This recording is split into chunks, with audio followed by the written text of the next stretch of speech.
Welcome. You're watching Head to Head. I'm Antonina Antosha with UATV. Units of Ukraine's armed forces have left one position before the Stanytsia Luhanska checkpoint as part of the first phase of disengagement in Donbas under the Minsk peace agreements.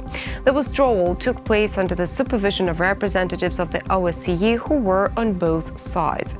To talk more about this, we're joined in the studio today by Oleksandr Levchenko. He's the advisor to Ukraine's Minister for Temporarily Occupied Territories and Internally Displaced Persons.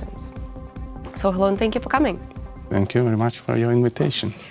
All right, so the commander of Ukraine's joint forces, Oleksandr Syrsky, was monitoring the whole withdrawal process, and he says that the first phase is ongoing, and this is talking about the Stanytsia Luhanska. Could you comment? What's your stance on the point?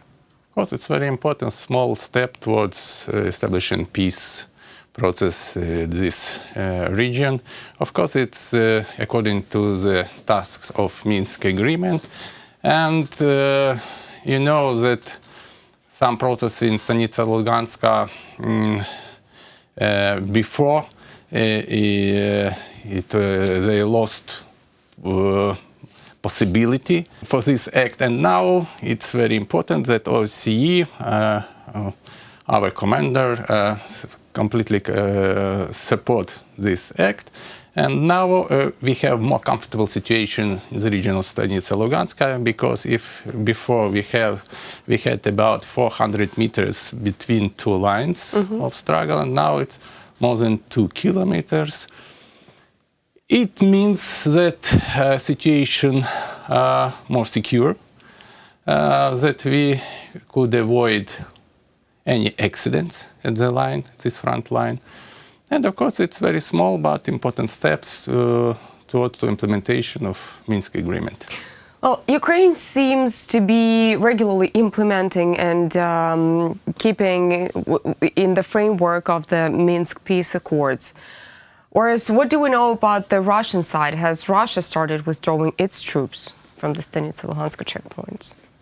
Yes, it's process of both sides. It's not only and while Ukraine is completing it, is Russia doing the same thing? And another do we have side, the proof of that? It's separatist troops plus Russians, and of course it's necessary because of more secure situation in the old Luhansk region, and it's also one of the points to decision of more secure situation at the all region, Donetsk and Luhansk, and then we could speak to implement other steps to realize a Minsk peaceful agreement, but more serious, more important. And these small steps support by Ukrainian side and of course other side, as we say, Russian and do separatists. we have any information that proves that Russia started withdrawing its troops? I personally don't have this information, but what I see in the informational space, it's the same. Right now, at the Joint Forces Operation Headquarters, they're awaiting on the arrival of Leonid Kuchma, who is one of the envoys to the Trilateral Contact Group. Why is his arrival so important to continue the withdrawal of the troops from both sides? Of course,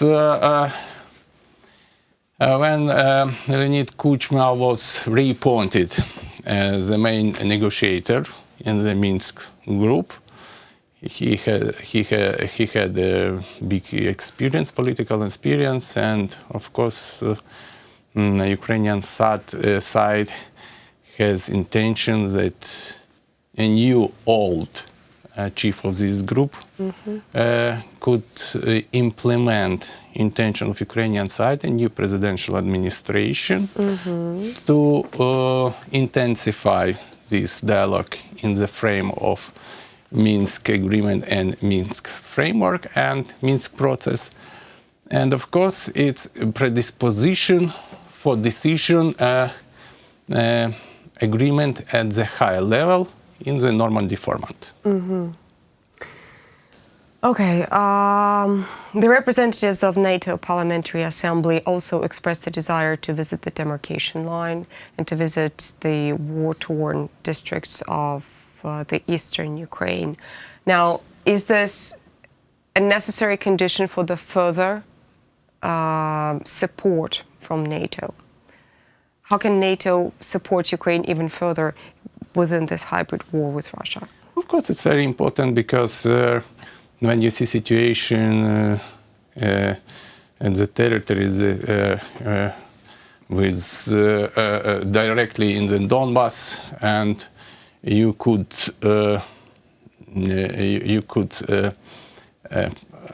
advise to the chief secretary general of NATO or parliamentary assembly, NATO parliamentary assembly, about situation from this place, and of course they could check the situation, inform Brussels about real situation at this territory, and I suppose the next step of NATO pact will be to support this Minsk process and support Ukrainian side, because in this situation, of course, position of Ukraine, which will be supported by European institution and such important political and military institution, NATO, it's extremely important.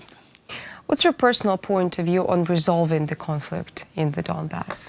You know, our minister and me personally, we formed the package of this resolving, which conducted with the experience of the similar war at the Balkan regions, and our vision, only peaceful means. We should use only peaceful means in this resolution of this conflict.